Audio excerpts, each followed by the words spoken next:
Hey YouTubers, Zindrey here. Today I am playing Pinball FX3 by Zen Studios. This pinball game is on lots of platforms, but of course I'm playing on Nintendo Switch today. And I have been playing this game for a very long time. It's one of my most played games on my Nintendo Switch. I'm a big fan of pinball, and I really like real tables. But Pinball FX3 now has quite a number of real tables that they have put in the game, and a number of original tables that they've created over the years, and there's a pretty good mix of tables in there. I do prefer the Bally-Williams tables that they have in there right now. More so because I'm just a kind of a fan of the history of pinball, and so seeing the reproductions of games that I've either played in real life or maybe machines that I've never got a chance to play but I want to is a big part of that for me. But I do see some of the appeal in some of the original tables that they've come up with, because they can do things in a digital pinball game that you couldn't do in a real life pinball game. So there's some interesting things to see. I thought we would start at the beginning today with the table that's basically the free table that they give everybody when they start,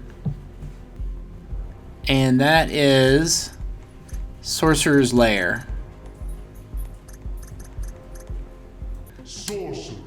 Sorcerer's Lair. So each one of these tables, there's a kind of a single player mode, and obviously you can play multiplayer hot seat type things, and there's online leaderboards and everything else. But you'll see this more so on the Williams tables, where they've got kind of a regular Pinball FX3 mode, and they've got like a realistic setting. So the Bally tables have new physics has been implemented, and you can play a much more realistic feeling table than you can, or you can play with the kind of physics that's built into the Pinball FX3 engine already. And as we'll talk about on individual tables, some of them it makes a lot of difference. Some of them I actually don't like playing in one versus the other. Other ones I don't care. But on a lot of these original tables, you're pretty much stuck with the original physics. There are challenges and upgrades, and I'll do that at some point. In fact, maybe I'll do some of that in this episode. But right now, I really just want to show the table. So, and you earn upgrades that you can use in that regular Pinball FX3 mode. I really don't like using the upgrades. I mean, if you're chasing other people on a leaderboard and they have the upgrades and you don't have them, obviously you're making it harder on yourself, but you don't have to do that. They have tournaments and other things where they'll have upgrades that are fixed for you to use, things like that. So you're not going to really get around never using the upgrades, but to be honest, most of the time, because of all of that stuff, I end up playing the Williams tables in the classic mode that has no upgrades, just because that's more like real pinball for me. But again, personal preference. It's still nice to have options, and a lot of people really enjoy this mode, and I don't not enjoy it. I just don't enjoy it as much as regular feeling pinball games that I would play in real life. There is also achievements, which I do kind of like in the game. Doing certain things on each table, you can unlock an achievement. I don't have very many of them, but it does happen. But anyway, let's go ahead and play. So there's a classic player mode is when you don't have the upgrades going, and single player is the regular one where you can't use the upgrades. I probably will forget to show that while we're playing, but I'm going to give an overview of the table. Not that I know everything about the table, but just kind of a quick see how it plays, my thoughts on it, and then I'll probably tack on a recorded game, whatever the best game I've played today, which is going to be hard because I set my personal best already once today on this table. I don't think I can do it again, and I didn't have a recording going whenever I did. But anyway, this is Sorcerer's Lair. You get some great animations on things like the ball launcher and a bunch of other stuff, things that you can't do when you don't have a digital pinball table. You can see the trees animating up there. But this isn't actually a bad table. This is maybe one of my favorites of the Zen original tables that they have. I don't see Whisper anywhere. Even on Nintendo Switch, the animation, the ball is fluid. The colors are bright and vibrant, which is also a big part of pinball for me, is the art. Now this, of course, is not a real table. This is completely made up by Zen Studios, but they need to be able to do the same kinds of things on a real table, making the artwork look as good as possible. That was horrible. So horrible ball out. So that brings me to my first complaint about Pinball FX3. And it's funny because when I talk about Pinball Arcade, I'm gonna have the exact opposite complaint.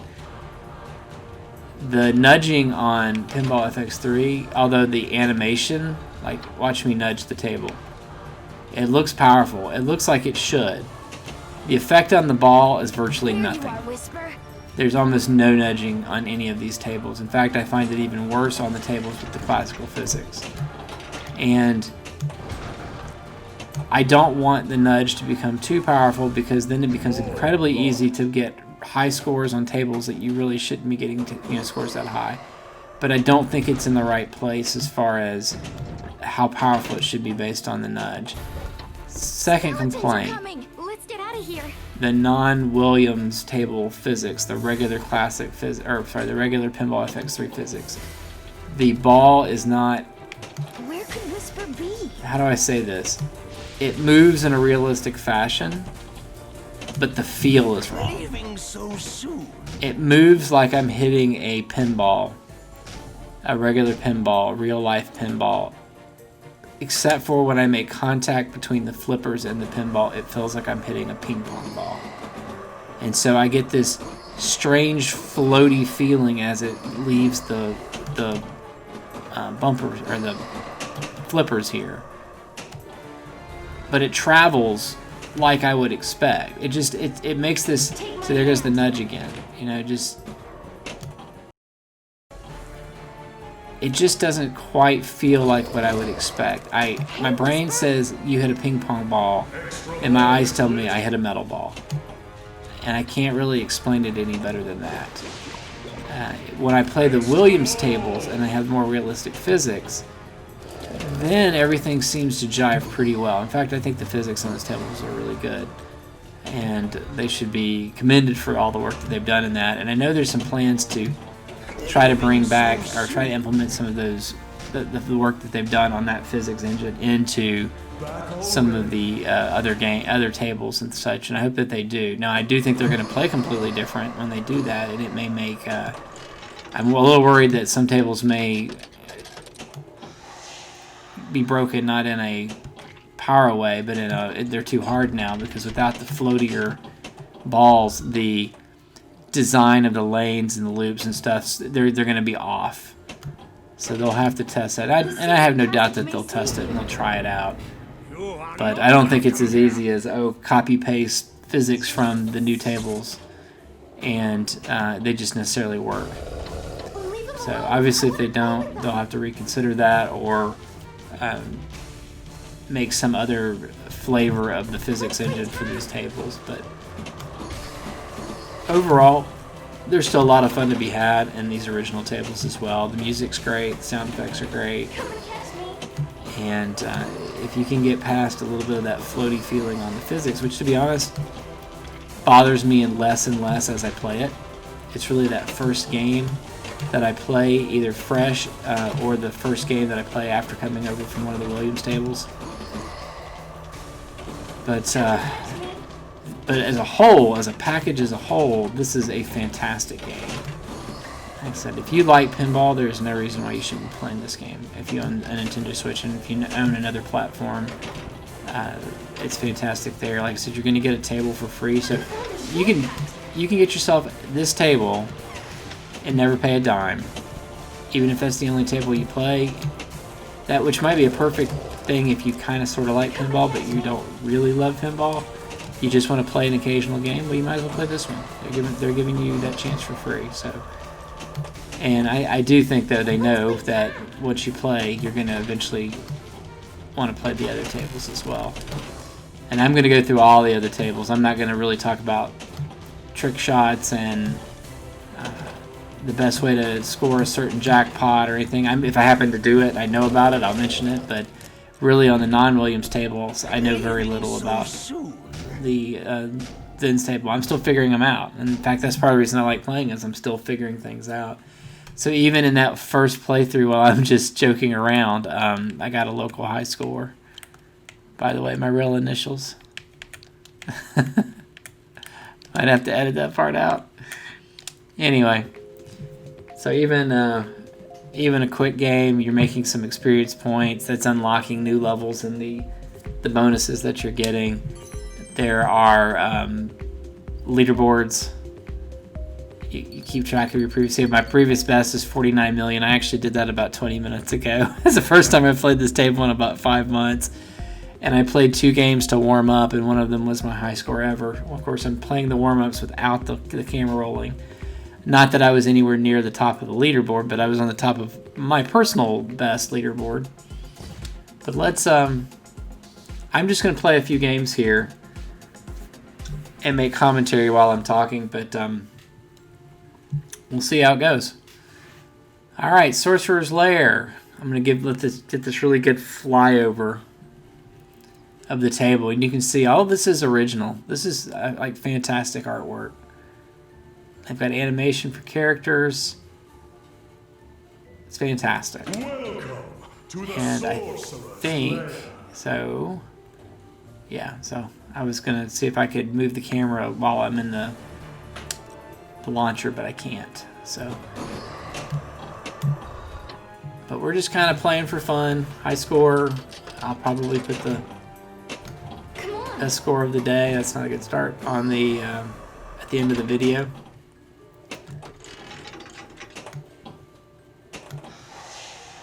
Let's see.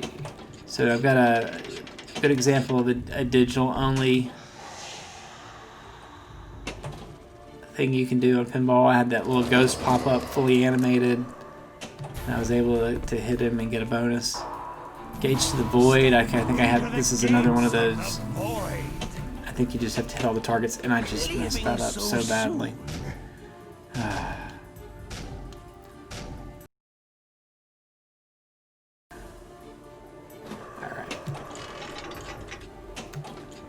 You know, there's a rhythm to playing pinball, and that's what I was talking about with the physics being different. In real life, I can go to a Stern table, to a Gottlieb table, to an old Williams table, to Jersey Jack, something new. Pinballs all feel like pinballs. The weight, the mass, how they move. The variation I feel in real life usually comes from the flippers.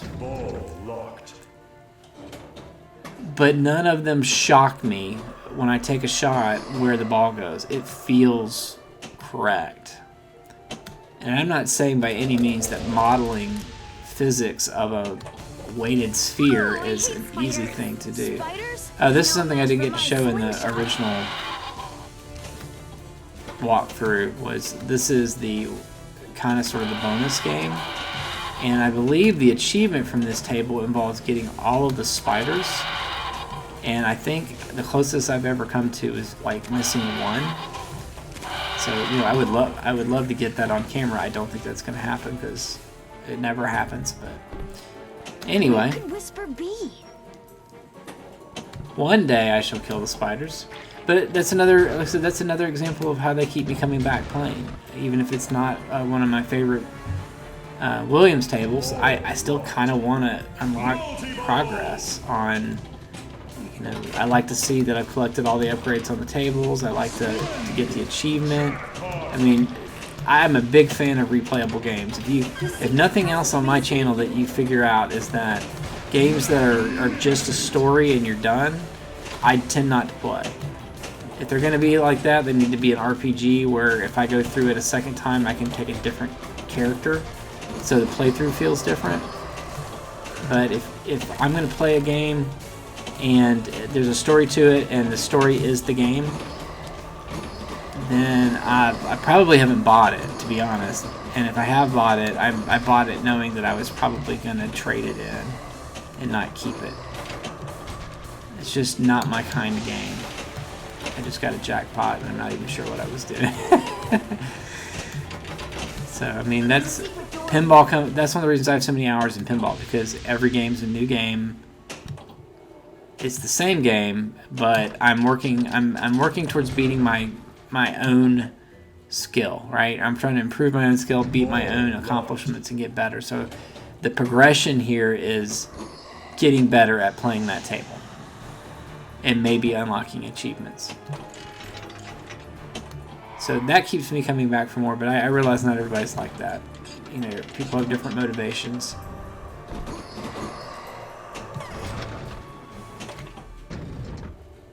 Alright. Skeletons! I'd love to know a little bit more about how to get the bonus at the bottom to go up from 2x to 4x and such. I'll have to do some research on that.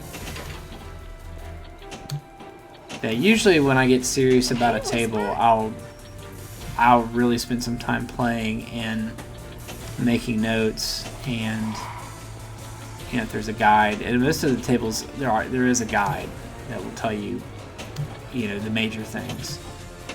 They don't always tell you like how to get the achievement, but they'll tell you how to play and score and go through any of the game modes. But I kind of like to discover all that on my own. That also adds to the replayability. If you tell me how to do everything and I just have to go through a checklist to get it done, then the only game is how do I complete tasks 1 through 5. And yeah, some of them may be hard, so they take a while, but I kind of make the game longer and more fun when I discover that, oh, if I hit this and then I hit this other thing, then this, you know, event happens. It to me is more fun. So that's one of the reasons I'm never going to be like the best pinball player ever, because I'm not interested in just the score. I'm interested in the experience. So now, granted, over time, tables that I learn really well, I tend to get pretty good scores on, but there are very few of them.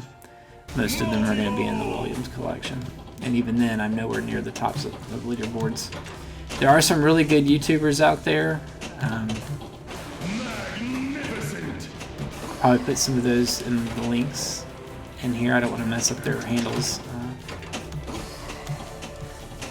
But if you want to see just high scores and on digital pinball games, multiple digital pinball games, and how to maybe go through certain modes, there are definitely some good YouTubers out there that do that. I don't play pinball enough exclusively to get to that level, but I enjoy talking about it. I enjoy sharing it, and I love talking about the design that they go through and the work that they've put in. Like I said, this is fun.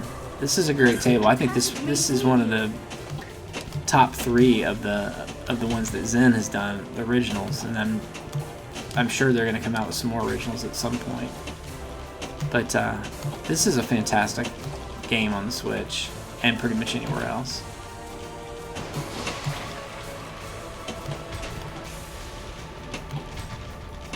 Like I said, the only thing this table doesn't have going for it for me is the nostalgia.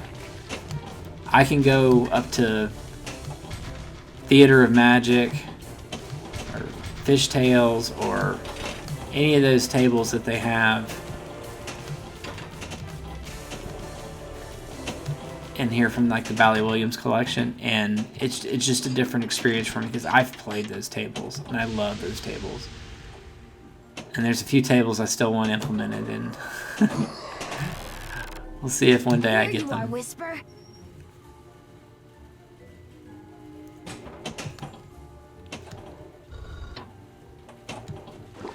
Yeah, so I'm just messing around here, and I have not done anything spectacular, but I've just kind of kept the ball from getting drained, and I was about to say I was in the 20 millions, but to be honest, I'm not sure because I didn't see it. We've discovered a shortcut. And we've got this event to get all the ghosts, so they will come back.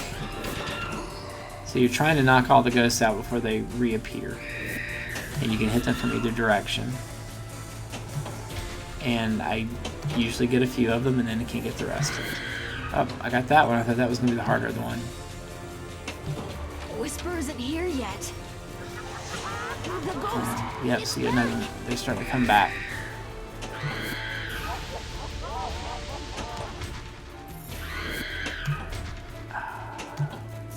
I can't do it sometimes.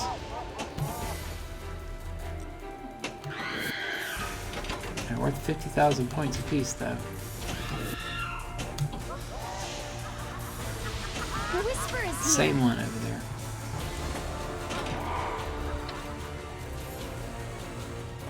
At some point, they're just gonna go away and not come back. I'm pretty sure. There they go. Oh! Leaving so soon. That was just flat out stupid on my part. My allergies are going crazy today, and my reaction was to itch my nose, and I took my hand off the controller. So yes, I've managed to get 26 million points, and I think my high score before this morning on this table was about 20 million. So you can just have fun playing, just trying to keep the survive, even if you're not learning all the different things the table can do.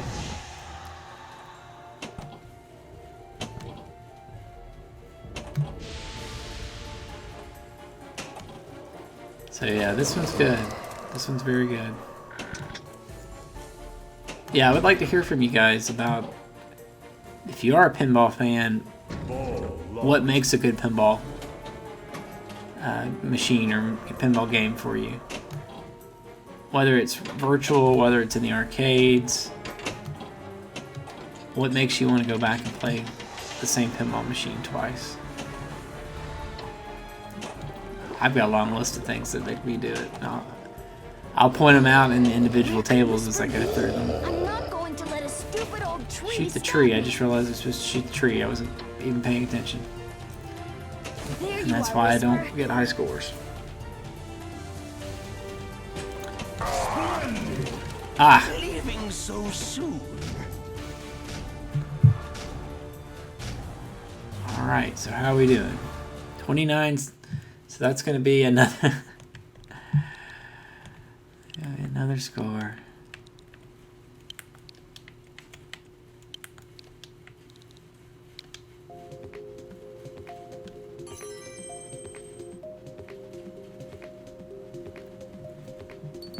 Yep, so that's not my best score. I set that earlier this morning, but that's respectable. So I'm pretty happy with that. I think that gives you a good chance at, or a good opportunity to see the built-in Sorcerers Lair table on Pinball FX3. So I hope you enjoyed this quick tour of the table, and I shall see you in the next one. And thanks for watching. Bye.